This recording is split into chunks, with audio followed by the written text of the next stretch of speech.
পশ্চিম এশিয়ার চলমান সংঘাত বিশ্বের কোটি কোটি মানুষকে আরও গভীর খাদ্য সংকটের দিকে ঠেলে দিচ্ছে। শুক্রবার এক বিবৃতিতে এই বিষয়ে সতর্ক করেছে জাতিসংঘের বিশ্ব খাদ্য কর্মসূচি WFP। পশ্চিম এশিয়ার চলমান সংঘাত বিশ্বের লাখো মানুষকে আরও গভীর খাদ্য সংকটের দিকে ঠেলে দিচ্ছে বলে সতর্ক করেছে বিশ্ব খাদ্য কর্মসূচি WFP। জাতিসংঘের এই সংস্থার শুক্রবার এক বিবৃতিতে জানায়, মধ্যপ্রাচ্য সংঘাত পরিস্থিতিতে জ্বালানি ও পরিবহন ব্যয় বাড়ার কারণে বিশ্বজুড়ে লাফিয়ে বাড়ছে খাদ্যের দাম। অন্যদিকে তীব্র তহবিল সংকটের কারণে ত্রাণ সংস্থাগুলো তাদের সহায়তার পরিধি কমাতে বাধ্য হচ্ছে। হরমুজ প্রণালী সহ গুরুত্বপূর্ণ নৌপথে জাহাজ চলাচল বাধাগ্রস্ত হয়। নিরাপত্তার কারণে জাহাজগুলো বাধ্য হয়ে বিকল্প দীর্ঘপথ ব্যবহার করছে, যা বিশ্বব্যাপী জ্বালানি সরবরাহ সাপ্লাই চেইনকে মারাত্মকভাবে ব্যাহত করছে।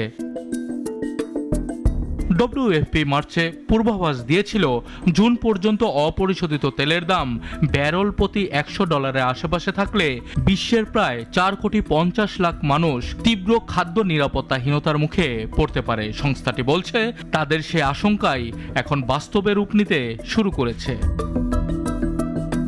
জ্বালানি ব্যয় বৃদ্ধি, খাদ্যমূল্যের ঊর্ধ্বগতি, আয় কমে যাওয়া এবং পণ্য সরবরাহে বিঘ্ন ঘটায় এসব দেশের সাধারণ মানুষ জীবনযাত্রার ব্যয় মেটাতে হিমশিম খাচ্ছে। খাদ্য নিরাপত্তা নিয়ে সবচেয়ে বেশি ঝুঁকিতে রয়েছে আফগানিস্তান, সোমালিয়া ও শ্রীলঙ্কার মতো দেশগুলো।